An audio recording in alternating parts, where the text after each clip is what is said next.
And thank God for His mercy and sustaining grace.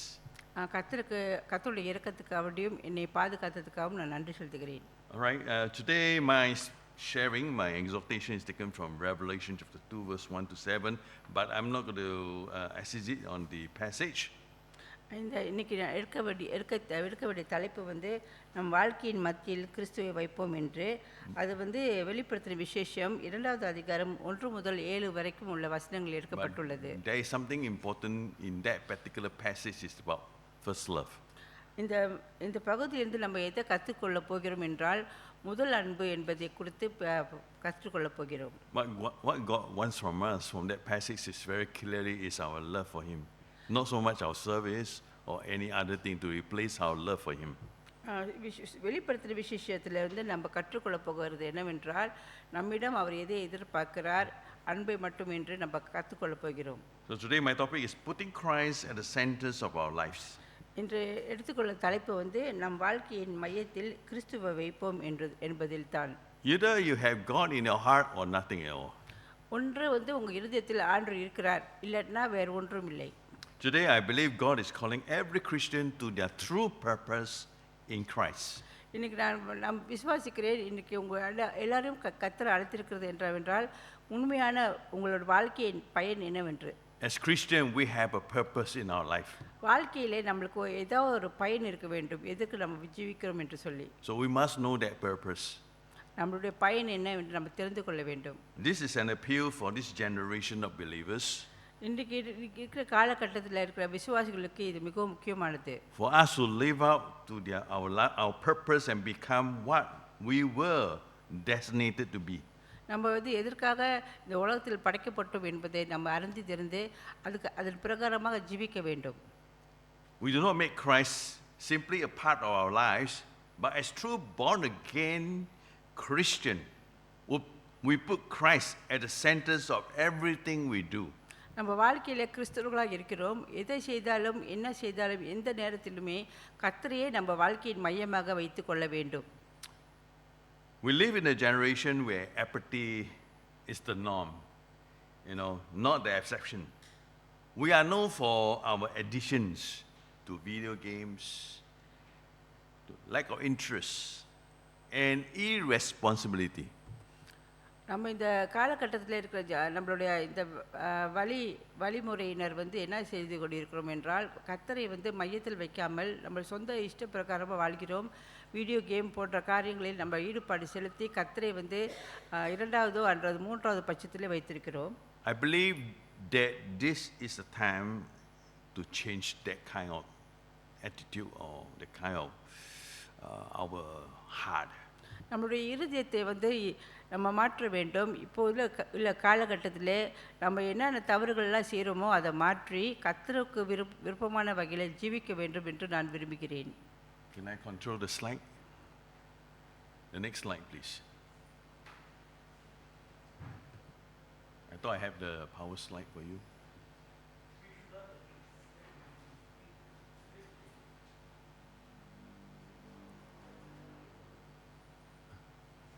I have sent the slide to you.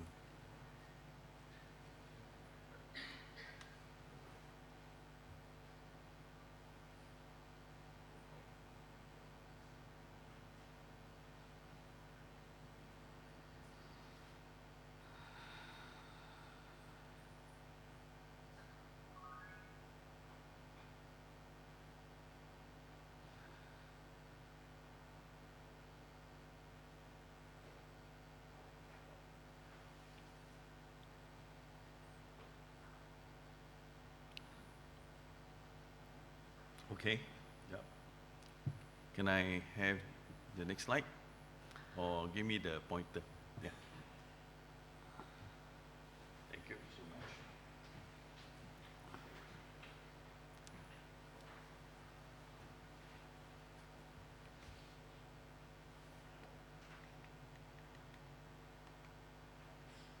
The next slide, please.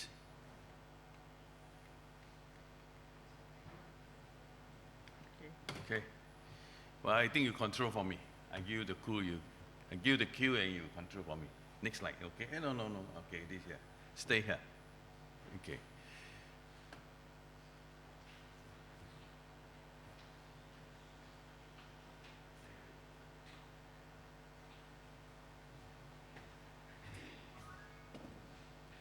So when Jesus in the Gospel of Mark chapter 12 verse 29 to 30 tell us that thou shalt love the Lord thy God with all thy heart, with all thy soul, and with all thy mind, and with all thy strength.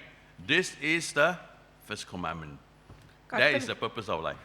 கர்த்தர் வந்து mark 12வது அதிகாரம் வசனங்கள் 29 வரைக்கும் 29 முதல் 30 வரைக்கும் சொன்ன வார்த்தைகளை நம்ம வாசிப்போம்.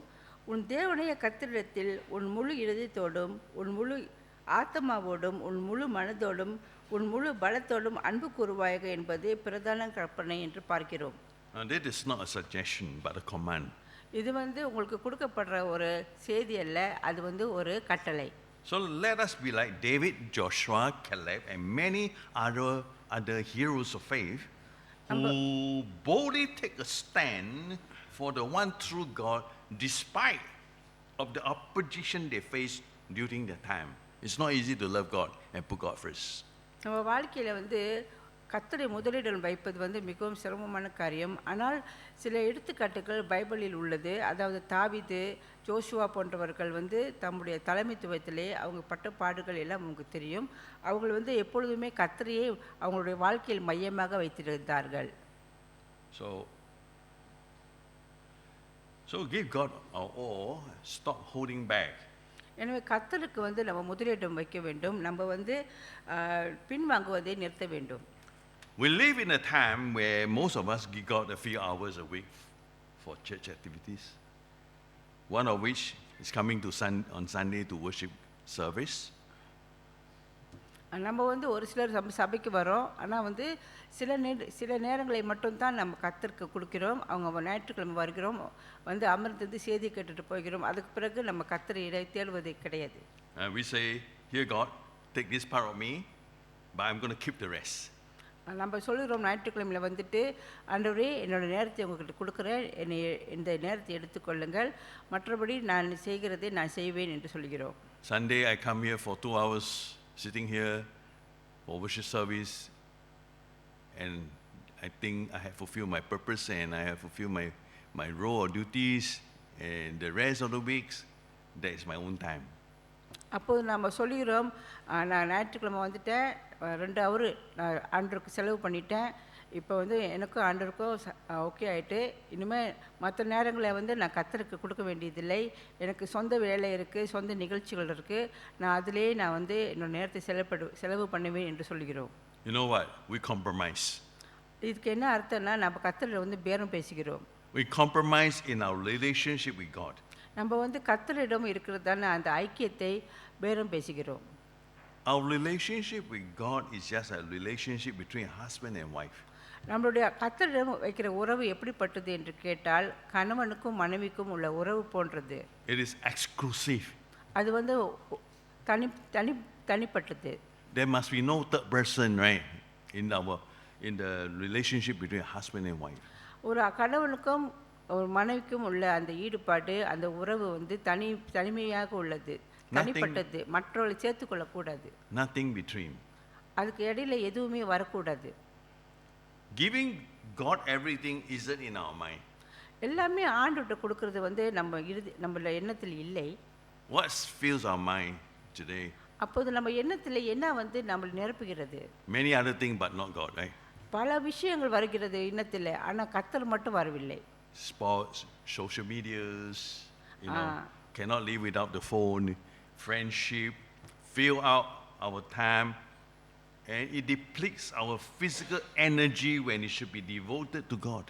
ஸோ நம்ம வந்து விளையாடுறோம், விளையாட்டில் வந்து சில பேர் வந்து நிறைய விளையாட்டுகள் இருக்கிறாங்க, ஈடுபாடு படுத்துகிறாங்க, நேரத்தை செலவு பண்ணுறாங்க, விளையாடுறாங்க, நண்பர்களை சந்திக்கிறாங்க, அப்புறம் வந்து அவங்க என்ன தானே நினைக்கிறாங்களோ அதெல்லாம் செலவு பண்ணுறாங்க, நேரத்தை செலவு ஆனால் கர்த்தருக்கு செலவு பண்ணுற நேரத்தை வந்து விட்டு விடுகிறார்கள். Not that sports, friends, and social media like Facebook are bad in or of themselves, but when we put them in a place above God, they have become idolatry. அப்போ நீங்கள் என்ன சொல்கிறோன்னா, இங்கே இடத்துல வந்து இது வந்து ஒரு விபச்சாரத்துக்குரியதான விஷயமாக இருக்கிறது. ஏன்னு கேட்டால், கர்த்தர் இருக்கிற இடத்துல வந்து நம்ம மற்ற காரியத்தை வைக்கிறோம். அப்போ இது வைக்கும்போது விளையாட்டு, ஸ்போர்ட்ஸ் இந்த மாதிரி சொல்கிறோம், கேம்ஸு, நண்பர்களை சந்திக்கிறது, இதெல்லாம் வந்து கர்த்தருக்கு கொடுத்த நேரத்தை எடுத்துக்கொள்வதனாலே அது விபசாரத்துக்கு ஏதுவாக இருக்கிறது. When we build our lives on anything but God, that things can be something that is good. Though a good thing, it becomes an enslaving addition, something we have to have in order to be happy, and that's something that has become our idol. It has become our spiritual bondage. Do you agree? நம் வாழ்க்கையில் தேவனை தவிர வேறு எதற்கும் முதலிடம் கொடுத்தால் அது நல்லதாக இருந்தாலும் கூட அது நம்மை அடிமைப்படுத்தும் ஒன்றாக மாறிவிடும். மகிழ்ச்சியாக இருக்க அதுவே அவசியம் என்று நினைக்க தொடங்குவோம். அது நமது ஆவிக்குரிய வாழ்வைக்கு ஒரு கட்டுப்பாடாக மாறிவிடுகிறது. So we need to tear down our idols. எனவே நமக்குள்ளே இருக்கிற விக்கிரங்களை நம்ம தரித்து இடித்து எறிய வேண்டும். I love the story of King Josiah recorded for us in 2 Chronicles chapter 34. ராஜா யோசுவாவின் கதை 2வது நாளாகமம் 34வது அதிகாரத்தில் 3 முதல் 5 வரைக்கும் உள்ள வேதத்தில் படிக்கலாம். Josiah became king of Judah at 8 years old and was one of the best king that nation ever had. அவர் இளமையாக இருக்கும்போது யோசுவா ராஜா தாவீதின் தேவனை தேட ஆரம்பித்தார். அவருக்கு வயது 8. Why? ஏன் அவர் 8 வயதிலே தேவனை தேடினார்? Because he went throughout the nation and torn down the idols and turned his people back to the true one God. அவர் கர்த்தருக்கு மிகவும் பிரியமானவராக இருந்தார். எப்படி என்றால் அவர் யூதாவிலும் எருசலேமிலும் இருந்த மேடைகள், சிலைகள், விக்கிரகங்கள் அனைத்தையும் அகற்றினார். பாகாலின் பலிபீடங்களை இடித்தார். விக்கிரகங்களை நொறுக்கி தூளாக்கினார். ஜனங்களை விக்கிரக ஆராதனையிலிருந்து சுத்திகரித்தார் என்று பார்க்கிறோம். He was so up for God, I put it that way. அவருடைய ஆவி எல்லாமே ஆண்டவருக்கென்று கொடுத்தார். For him, it was all or nothing. அவருக்கு கொடுத்தால் ஆண்டவருக்கு எல்லாத்தையும் கொடுக்கணும், இல்லாட்டி ஒன்றுமே கொடுக்க வேண்டாம். Idols can be the love of money or fame, or maybe it is the acceptance that we are lusting after. நம்ம என்னத்தை சொல்கிறோன்னா, நம்ம ஐடல் என்று சொல்கிறோம். விக்ரம் என்னவென்றால் நமக்கு பெரிய தோல்வி வராமல் பார்த்துக்கிறது, அதுவும் இல்லாமல் பணம், வசதி, இந்த மாதிரி ஆடம்பரம், இந்த மாதிரி காரியங்களை நம்ம நம்மளுடைய நேரத்தை செலவு பண்ணிக்கிறோம். There could be our sports, music, or whatever we are passionate about. அது நம்மளோட விளையாட்டு காரியமாக இருக்கலாம், மியூசிக்காக இருக்கலாம். இந்த மாதிரியான காரியங்களில் நம்ம மிகவும் ஈடுபாடு செலுத்தும் போது நம்ம கர்த்தரை விட்டு கொஞ்சம் விலகுற மாதிரி தோணுகிறது. We can spend our time trying to succeed in anything, but I think our generation have a kind of what or twisted view of success. எனவே நம்ம சில இடங்களில் பெரிய தோல்வியை சந்திப்பதில் பயந்துட்டு வெற்றி பெற வேண்டும் என்று சொல்லி முக்கியமில்லாத காரியங்களை நம்ம நேரத்தை செலவு பண்ணுகிறோம். இது கர்த்தருக்கு பிரியமில்லாத காரியம். We spend so much time in trying to gain popularity, to strive to excel in things actually have no ultimate impact. So நமக்கு வாழ்க்கையில் நமது மிகப்பெரிய பயம் என்ன என்று கேட்டிங்கன்னா கூட தோல்வியை சந்திக்க பயப்படுறோம். வாழ்க்கையில் உண்மையிலே முக்கியமில்லாத காரியங்கள் வெற்றி பெற்றுவதை தான் நம்ம சிரமம் பாராட்டுகிறோம். மேன்மை அடையணும், வாழ்க்கையில் இன்னும் அதிகமாக சம்பாதிக்கணும், இந்த மாதிரி காரியங்களை தான் நம்ம நேரத்தை செலவுபடுகிறோம். I agree with one of this pastor who make this statement, Francis Chan. I really totally agree. He said, our greatest fear that should not be of failure, but of succeeding at things in life that don't really matters. Pastor Francis Chan இவ்வாறு சொல்லியிருந்தார், நம்மளோட வாழ்க்கையில் மிகப்பெரிய பயம் என்னன்னு கேட்டிங்கன்னா, தோல்வியை பற்றி கொள்வது நம்மளுக்கு ரொம்ப பயம். தோல்வி ஆயிடுமோ, இதில் தோல்வி ஆயிடுமோ, அதில் தோல்வி ஆயிடுமோன்னு. ஆனால் வாழ்க்கையில் உண்மையிலேயே முக்கியம் இல்லாத காரியங்களில் வெற்றி பெறுவதை தான் நாம் பயப்பட வேண்டும். Even as I'm preparing this message, I'm thinking to myself even right now, do we really have to give God everything?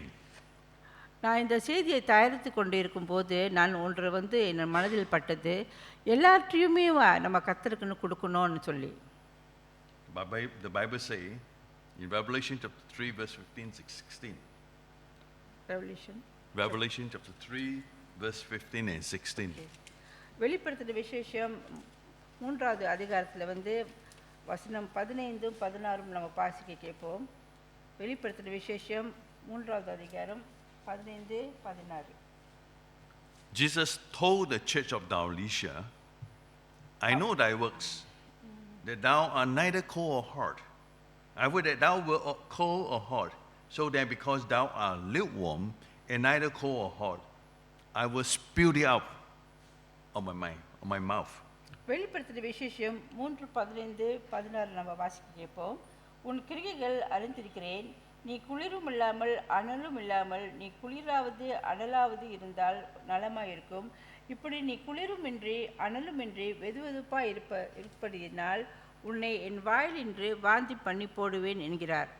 Now you can see that God cannot tolerate our half-hearted devotion or half-hearted love towards Him. So இந்த இடத்துல கர்த்தர் மிகவும் தெளிவாக சொல்கிறார், கர்த்தர் எதை எதிர்பார்க்கிறார் என்று சொல்லி.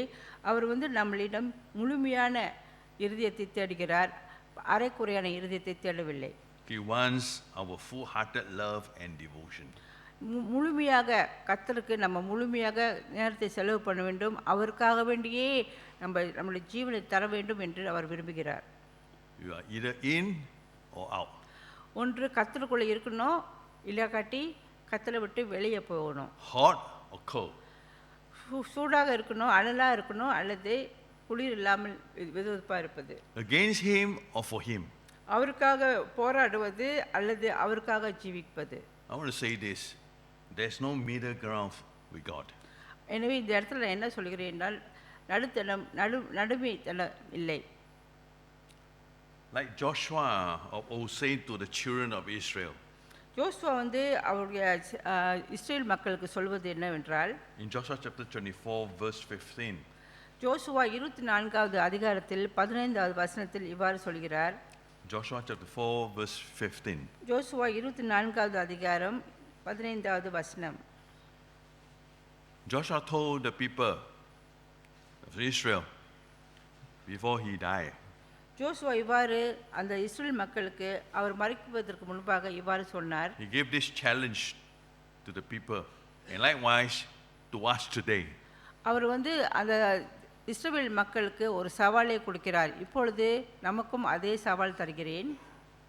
He say, and if sin evil unto you to serve the Lord, choose you this day whom you will serve, whether the God which your fathers served that were on the other side of the flood, or the gods of the Amorites, in whose land ye dwell.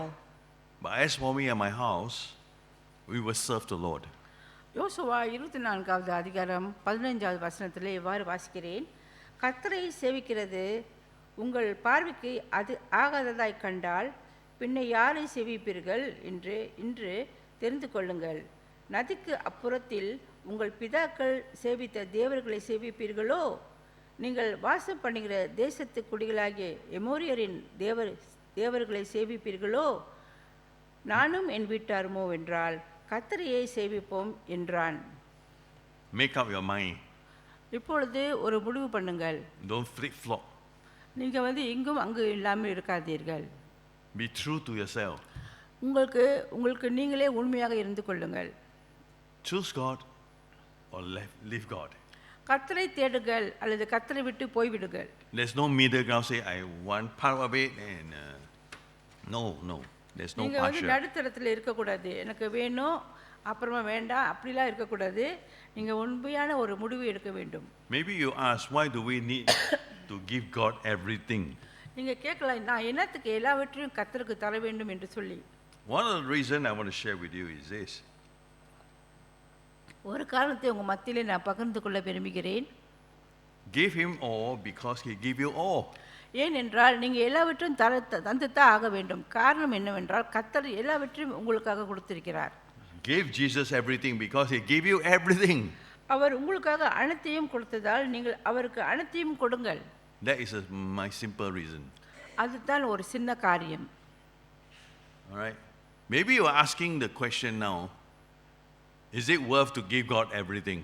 நீங்கள் கேட்கலாம், நான் கர்த்தருக்கு எல்லாவற்றையும் கொடுத்தால் அது எனக்கு நன்மையாக முடியுமா என்று சொல்லி. Is it worth to come to church where I can go somewhere else? நான் சர்ச்சுக்கு ஞாயிற்றுக்கிழமை வருவது எனக்கு நன்மையா அல்லது நான் வெளியில நண்பர்களுடன் செல்வது நன்மையா என்று நீங்கள் கேட்டுக்கொள்ளுங்கள். Is it worth to spend time with God in prayer? Is it worth?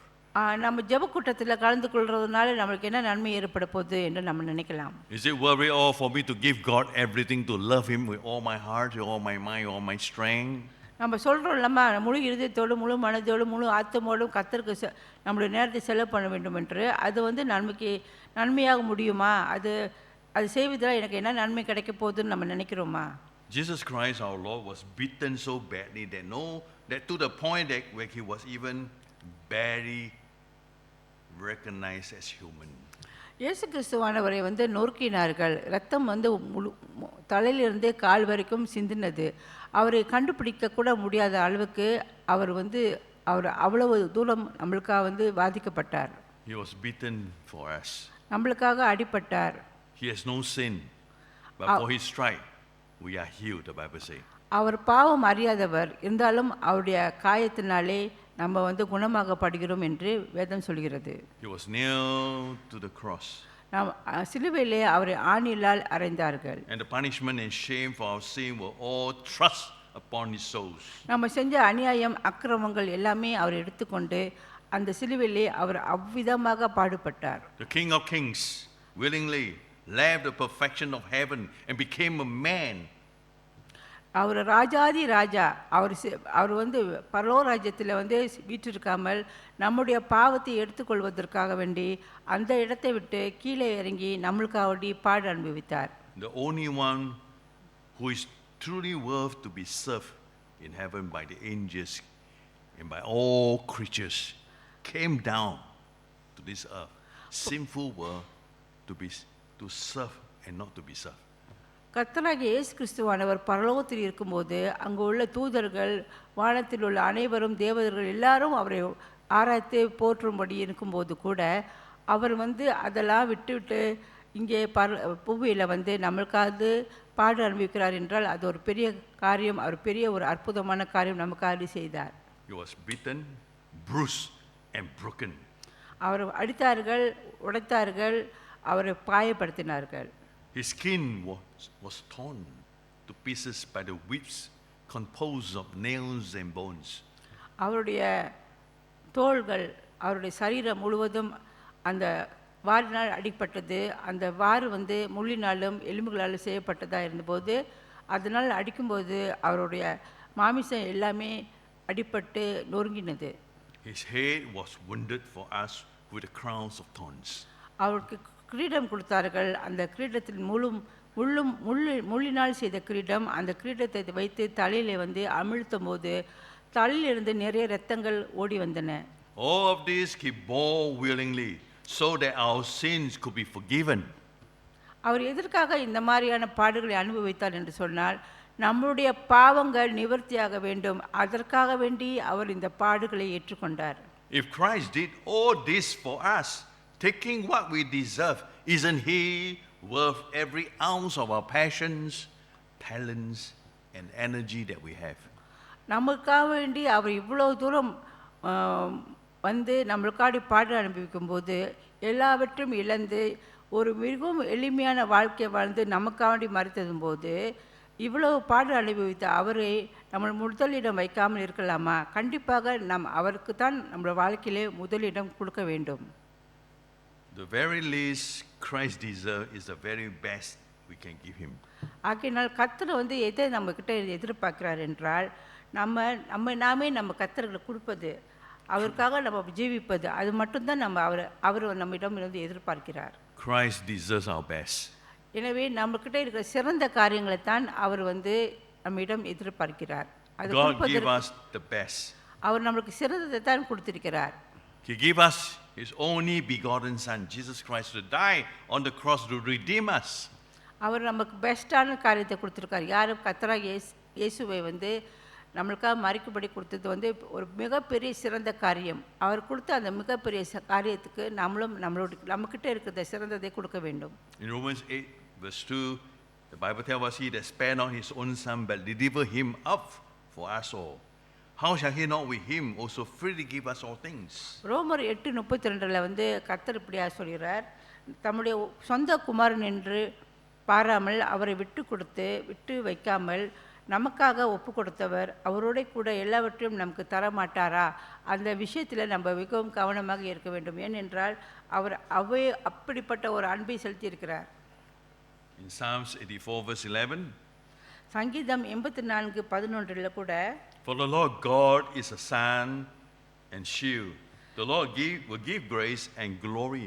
No good thing will he withhold from them that walk uprightly. சங்கீதம் 84:11 கர்த்தராகிய தேவன் சூரியனும் கேடவுமாயிருக்கிறார். அவர் கிருபையையும் மகிமையும் அளிப்பார். நேர்மையாய் நடக்கிறவர்களுக்கு எந்த நன்மையும் மறைக்க மாட்டார். தேவனுக்கும் நம் அனைத்தும் கொடுப்பது வீணல்ல. அவர் அதற்கு தகுதியானவர் மட்டுமல்ல, முழுமையான அர்ப்பணிப்பிற்கும் தகுதியானவர் என்று பார்க்கிறோம். Giving is an expression of love one has for Jesus. நம்ம கொடுப்பது, அன்பை கொடுப்பது கர்த்தருடைய தன்மையை காட்டுகிறது. The Bible tells us God love willing and cheerful givers. கர்த்தர் சொல்லியிருக்கிறார், களிப்பாக சந்தோஷமாகவும் சந்தோஷமாக கொடுப்பவர்களிடம் கர்த்தர் பிரியமாக இருக்கிறார் என்று சொல்லி. A willingness to be generous in giving is more important than the amount given. அதாவது நம்ம வாயில் கொடுக்குறோம்னு அது வைக்காம உண்மையிலேயே கர்த்தருக்காக கொடுப்பது கர்த்தருக்கு மிகவும் பிரியமாய் அதை எண்ணுகிறார். Our giving will result in praise and thanksgiving to God. அப்போது நாம் சந்தோஷமாக கொடுக்கும்போது கர்த்தருக்கு பிரியமாக இருக்கும். அது கர்த்தருக்கு நன்றி செலுத்தி ஸ்தோத்திர பலியாக அமைகிறது. One day we all have to stand before God and give an account of our lives. நம்ம ஒரு நாள் நம்ம கர்த்தர் முன்பாக நிற்போம். அப்போது நம்ம கணக்கு கொடுக்க வேண்டும், நம்ம வாழ்க்கையில் என்னென்ன செய்திருக்கிறோம் என்று சொல்லி. Many of us will stand before his throne and Christ the judge, whom we claim to love but did not truly love.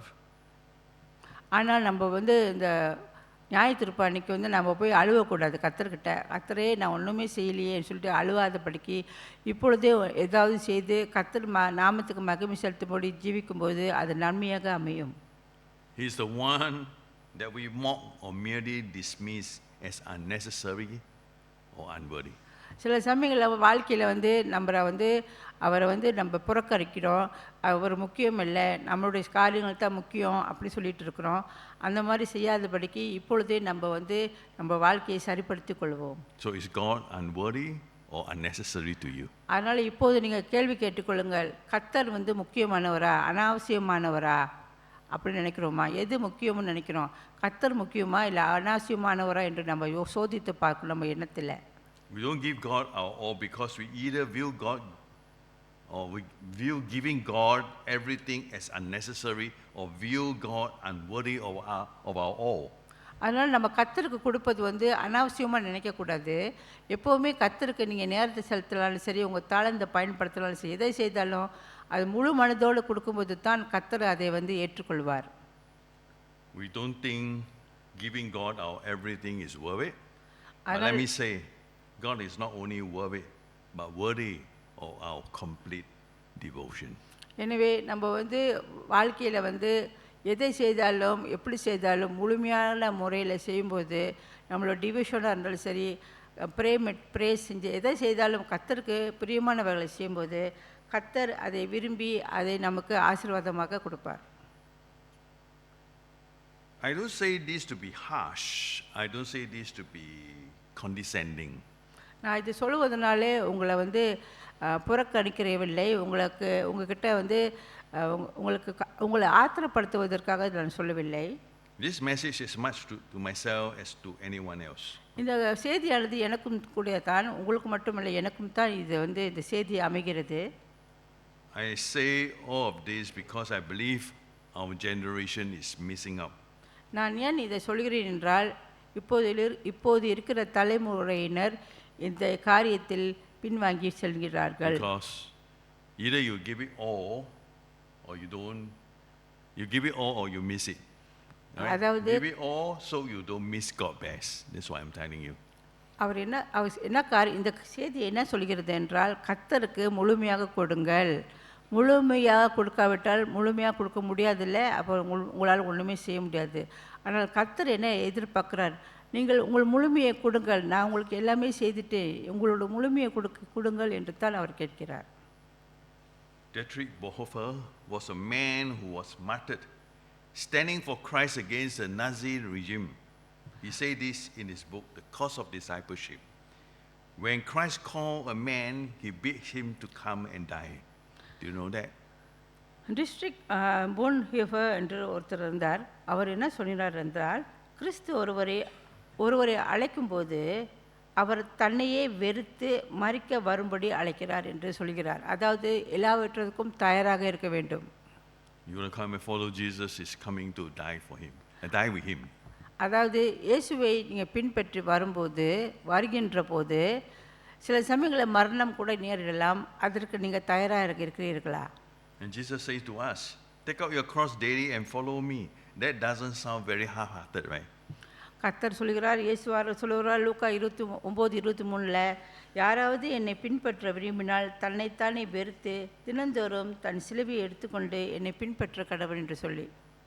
The words of a young missionary and martyr, Jim Elliot, ring loud and clear when he say, he is no fool who gives what he cannot keep to gain what he cannot lose. Jim Elliot சொல்லிட்டு ஒருத்தர் இருந்தார். அவர் என்ன சொன்னார்னா, நிலைத்திருக்க முடியாததை விட்டு கொடுத்து இழக்க முடியாததை பெறுகிறவன் முட்டாள் அல்ல. Our generation of believers tries to compromise what Jesus has commanded us to do.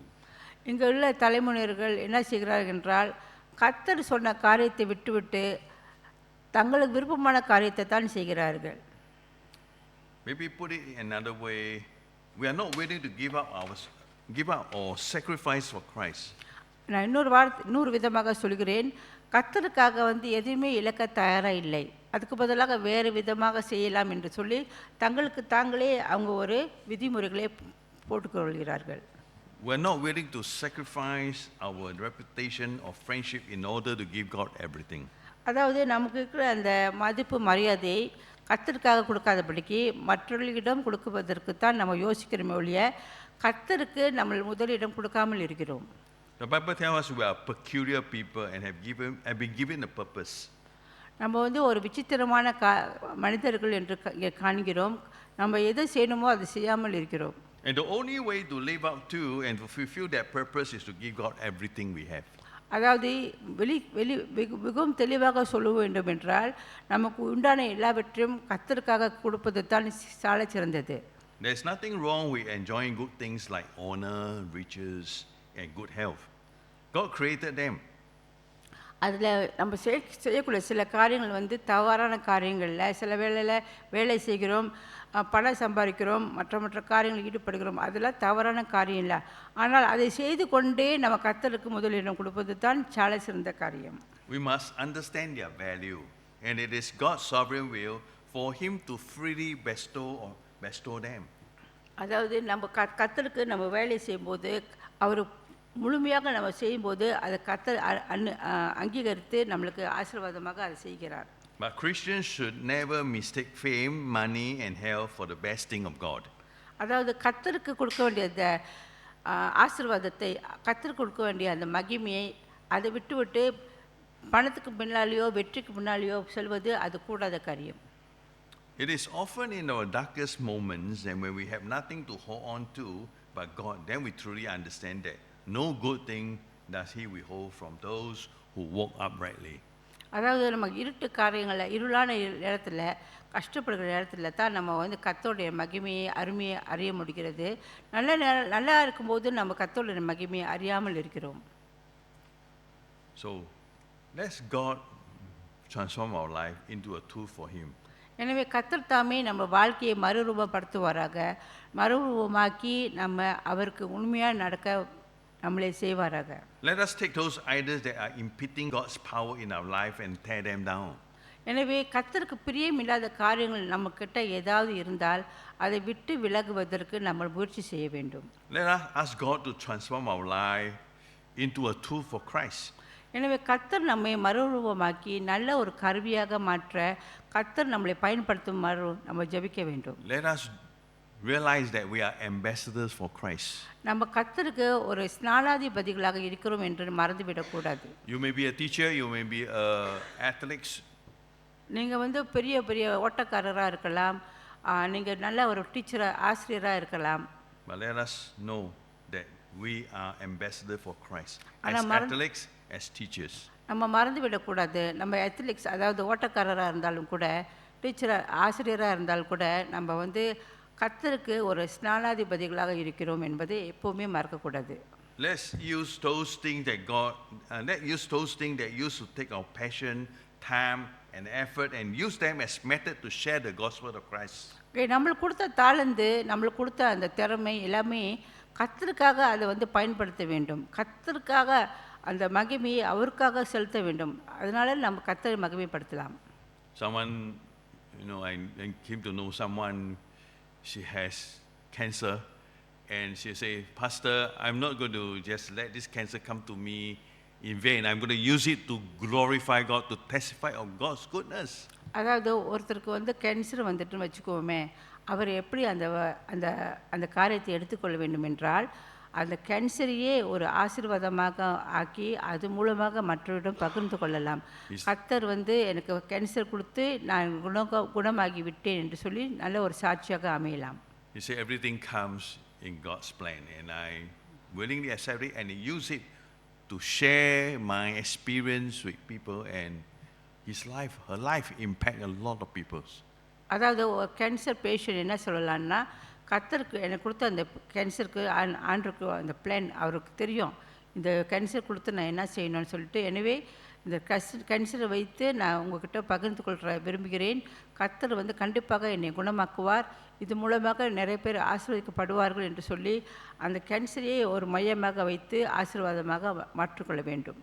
God cannot use people who are only partially devoted to Him. கர்த்தருக்கு வந்து பாதி அரைக்குறையாக விசுவாசத்தை காட்டுனா அவருக்கு பிடிக்காது. Jesus Christ changed the world with 12 men who were willing to give everything they had, including their lives, for His purpose and plan, right? இயேசு கிறிஸ்துவானவர் தம்முடைய சீஷர்களை எல்லாம் அவர் எடுத்துக்கொள்ளும்போது அவங்கெல்லாம் எப்படிப்பட்டவர்களாக இருந்தார்களா? தங்களை தாங்களே அர்ப்பணிக்கக்கூடியவர்களாக இருந்தார்கள். I want to quote from this Neil Maxwell, and he said it correctly. God does not begin by asking us about ability, but only about our availability.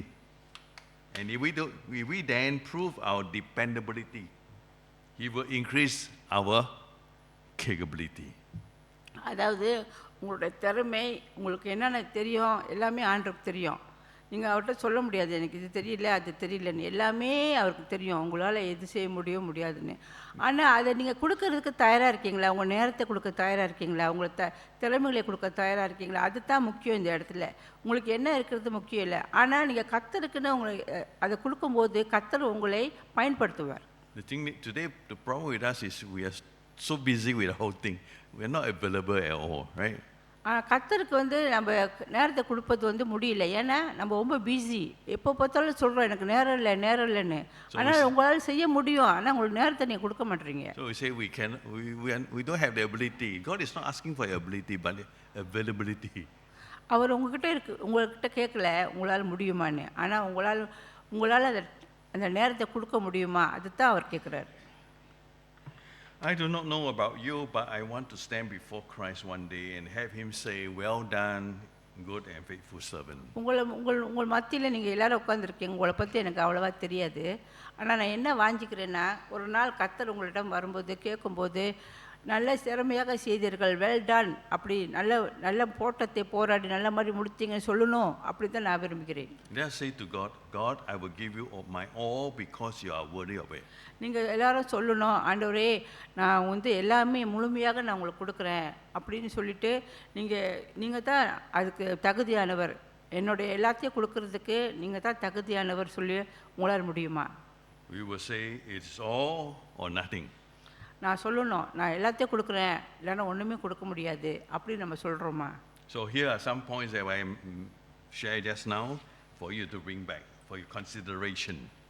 இப்போது சில காரியங்கள் சிந்தனைகள் உங்களுக்கு கொடுக்குறேன், நீங்கள் போய் யோசனை பண்ணுங்க. Is Christ the center of everything we do? கிறிஸ்து நாம் செய்யும் எல்லாவற்றிலும் மையமாக இருக்கிறாரா? What are the things that we are taking? What are the things that are taking the place of God in our lives? நம் வாழ்க்கையில் தேவனிடம் இருக்கும் இடத்தை எடுத்துக்கொண்டிருக்கும் விஷயங்கள் என்னென்ன என்று பார்ப்போம். Our greatest fear shouldn't be of failure, but of succeeding in things that don't really matter. நம் மிகப்பெரிய பயம் வந்து தோல்வி இல்லை, முக்கியமில்லாத விஷயங்களில் வெற்றி பெறுவது தான் என்று நாம் யோசிக்க வேண்டும். Remember who we are giving our all for. நாம் யாருக்காக நம் அனைத்தையும் கொடுக்கிறோம் என்பதை நினைவில் கொள்ளுங்கள். You're not giving for the pastor or for the church. You are giving for Christ. நீங்கள் எதை செய்தாலும் நீங்கள் பாஸ்டருக்கோ அல்லது சபைக்காக செய்யவில்லை. எதை செய்தாலும் கிறிஸ்துவுக்கு மட்டும் செய்கிறீர் என்று நினைவில் கொள்ளுங்கள். Why? ஏன்? Because the very least Christ deserves is the very best we can give him. கிறிஸ்துவுக்கு தகுதியான குறைஞ்சபட்சம் நாம் கொடுக்க வேண்டிய மிக சிறந்த காரியம் என்னவென்றால் நம்முடைய நேரத்தை. And if God is not getting everything we have, we either view him as unnecessary or unworthy. தேவன் நம்மிடம் இருந்து அனைத்தையும் பெறவில்லை என்றால் அவரை தேவையற்றவராகவோ அல்லது தகுதியற்றவராகவோ அல்லது பார்க்கிறோம். God would rather us be totally indifferent towards him than half-heartedly for him. எனவே அரை மனதுடன் இருப்பதை விட முழுமையாக அர்ப்பணிக்கப்படுவதே தேவன் விரும்புகிறார். The only ability God requires is availability. தேவன் நம்மிடம் இருந்து எதிர்பார்க்கும் ஒரே திறமை கிடைக்க தயாராக இருக்கிறீர்களா? Lastly, there's something in my heart I want to tell you this morning. இப்போது கடைசியாக உங்கள் மத்தியிலே ஒரு காரியத்தை சொல்ல விரும்புகிறேன். I don't mean to judge anyone or anything. நான் இந்த இடத்துல உங்களை விசாரணை பண்ணுறதுக்கோ அல்லது கேள்வி கேட்பதற்கோ வரவில்லை. One thing I observed that many Christians have lost the zeal or the joy, the drive, and that drive in our Christian faith. அதாவது நம்மிடம் இருக்கிற நம்ம அனைவருமே கர்த்தரிடம் இருந்ததான அந்த வாஞ்சையை இழந்து விட்டுக்கிறோம். அவருக்காக ஊழியம் செய்யணும், அவருக்காக வாழணும், எல்லாமே அவருக்காக கொடுக்கணும் சொல்கிறதான அந்த சூடு நம்ம மத்தியில் இல்லை என்று பார்க்கிறேன். When people look at you, do they see the joy of the Lord in your heart? பலர் உங்களை பார்க்கும்போது உங்ககிட்ட அந்த சந்தோஷம் இருக்குதா, களி கூறுதல் இருக்குதான்னு பார்க்குறாங்க. You have the joy, you will have the zeal. நீங்கள் கண்டிப்பாக சந்தோஷப்பட்டு ஆனந்தமாக இருந்தீங்கன்னா உங்களுக்கு கண்டிப்பாக அந்த கர்த்தருக்கு சேவை செய்கிறதான அந்த வாஞ்சை இருக்கும். It is my prayer that the Lord will restore unto us the joy of salvation and the strength to press on in our Christian warfare. ஆகையினால் இப்போ நம்ம கிறிஸ்தவருக்கு ஆண்டருக்காக ஒரு போர் வீரராக இருக்கிறோம், போர் வீராங்கனைகளாக இருக்கிறோம். இப்போது இந்த மாதிரி போர் களத்தில் இருக்கும்போது நம்ம கர்த்தருக்காக வேண்டி நம்ம நேரத்தையும் நம்மளுடைய செயல்களையும் செலுத்தும் போது நம்ம கண்டிப்பாக கர்த்தர் நம்மளுக்கு உதவி செய்வார். So I end my message with these verses from Hebrews chapter 12. இப்பொழுது எபிரேயர் 12வது அதிகாரம் 1 முதல் 3 வரைக்கும் பார்க்கலாம். Verse 1 to 3. 1 முதல் 3 வரை. Yeah, please read. நம்மை சுற்றி இத்தனை சாட்சிகள் இருக்கிறபடியால் எல்லா பாரங்களையும் எளிதில் நம்மை சூழும் பாவத்தையும் தள்ளிவிட்டு நமக்கு முன் வைக்கப்பட்ட ஓட்டத்தை பொறுமையோடு ஓடுவோம். நாம் விசுவாசத்தின் ஆதியும் நிறைவேறத்துக்கு வருமான இயேசுவையே நோக்கி பார்ப்போம். அவர் தமக்கு முன் வைக்கப்பட்ட சந்தோஷத்திற்காக சிலுவையில் சகித்து அவமானத்தை அற்பமாக எண்ணி தேவனுடைய சிங்காசனத்தில் வலது பாரிசத்தில் அமர்ந்திருக்கிறார். ஆகையால் நீங்கள் சோர்ந்து போகாமல் மனம் தளராதபடி அவரை நினைத்து பாருங்கள் என்று பார்க்கிறோம். So let us close in prayer. எனவே இந்த ஜெபத்தை இதோடு முடிப்போம். Heavenly Father, we thank you for speaking to us through your word today. அன்புள்ள இயேசுவே, உம்முடைய வசனத்தின் மூலமாக எங்கள் மத்தியிலே பேசினதுக்கு நன்றி. Thank you, Lord, for reminding us that you do not call us to a divided heart. அதாவது நீங்கள் இங்கே அழைக்கப்பட்ட இந்த செய்திக்காக நன்றி. அதே போல் இந்த செய்தியின் மூலமாக அரை மனதோடு நாங்கள் செய்யாதபடிக்கு முழு மனதோடு செய்வதற்கு ஊழியங்களை செய்வதற்கு எங்களை பயன்படுத்தும். But to a life fully surrendered to Jesus Christ. எங்களோட வாழ்க்கையை முழுவதுமாக உமக்கு அர்ப்பணிக்க எங்களை பயன்படுத்தும். Lord, forgive us for the times that we have placed other things before you. எங்களை மன்னியும் கர்த்தாவே, எங்களை மன்னியும். நாங்கள் உமக்கு கொடுக்க வேண்டிய நேரத்தை செலுத்தாமல் மற்ற காரியங்களுக்கு செலுத்தினதற்காக எங்களை மன்னியும். Our ambitions, our comfort, our fears, our own desires. எங்களுடைய சொந்த விருப்பம், ஆசை எல்லாமே முன்னுக்கு வைத்து உங்களை பின்னால் வைத்ததுக்காக வேண்டி எங்களை மன்னியும். Search our hearts and reveal anything that competes for the thrones that belongs to Jesus Christ alone. அதாவது எங்கள் வாழ்க்கையில் ஏதாவது நாங்கள் தவறு செய்து உமக்கு பதிலாக நாங்கள் ஏதாவது ஒரு காரியத்தை முன்னிட்டு வைத்து செய்திருந்தோமானால் எங்களை மன்னியும். அது கண்டிப்பாக உம்முடைய மகிமைக்கு அது செய்திப்படுத்தும். Today we choose once again to put Jesus at the very center of our lives. இப்பொழுது இந்த நாளில் கர்த்தாவே நான் ஒரு முடிவு எடுத்திருக்கிறோம், உம்மையே மையமாக வைக்கப் போகிறோம் எங்கள் வாழ்க்கையிலே. May He be the thoughts of our, may He be the Lord of our thoughts. அவர் வந்து எங்கள் எண்ணங்களுக்கே ஒரு பெரிய தேவனாக இருக்க வேண்டும். Our words, our relationship, our works, our family, and our future. நாங்கள் பேசுகிற வார்த்தை, செய்கிற காரியங்கள், குடும்பம் எல்லாமே எதிர்காலம் எல்லாவற்றையுமே நான் கர்த்தருக்கு தலையிருக்கிறோம். Lord, give us the courage to say yes to you completely, holding nothing back. ஆண்டவரே, நான் உங்களுக்கு வாழறதுக்கு நாங்கள் ஆம் ஆண்டவரே என்று சொல்லத்தக்க எதுவுமே அதுக்கு முன்னாடி வராதபடிக்கு நீர் எங்களை ஆசீர்வதியும். Strengthen us to live faithfully in a world that constantly pull us in different directions. ஆண்டவரே, எங்களுக்கு உதவி செய்யும் கர்த்தாவே, எங்களுக்கு பலத்தை கொடுங்க. இந்த உலகம் வந்து எங்களை மற்ற திசைக்கு இழுத்து கொண்டு செல்லாதபடிக்கு நாங்கள் உண்மையை சார்ந்து வாழ எங்களுக்கு உதவி செய்யும் கர்த்தாவே. Help us to love what you love. நீங்கள் எதை நேசிக்கிறீங்களோ அதையே நாங்கள் நேசிக்க உதவி Pursue செய்யும். what pleases you. எதெல்லாம் உங்களுக்கு பிரியப்படுகிறதோ அதையே நாங்கள் செய்யறதுக்கு எங்களை பயன்படுத்தும். And remain steadfast even when following Christ requires sacrifice. நீங்கள் எல்லாத்துக்கும் நாங்கள் வந்து உறுதியாக நிற்க வேண்டும். அது வந்து தன்னையே இழக்க தயாராக இருக்க வேண்டும்.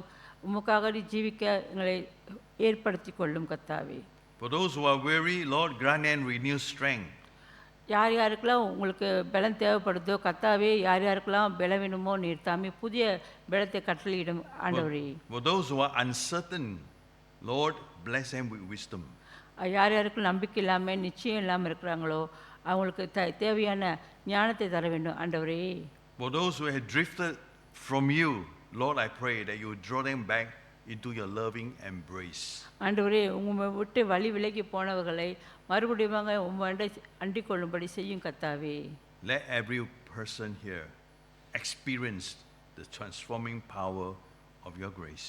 ஆண்டவரே, இங்கே அமைந்திருக்கும் எல்லாரும் உம்மாலே மறுரூபமாகப்பட்டதை உணரும்படியாக நிறுத்தாமே உம்முடைய காரியத்தின் அன்பினாலே அவங்களை மூட வேண்டும் கர்த்தாவே. In Jesus' name we pray. இயேசு கிறிஸ்து நாமத்தில் ஜெபிக்கிறோம் எங்களோட அருமையான தகப்பனே. ஆமென்.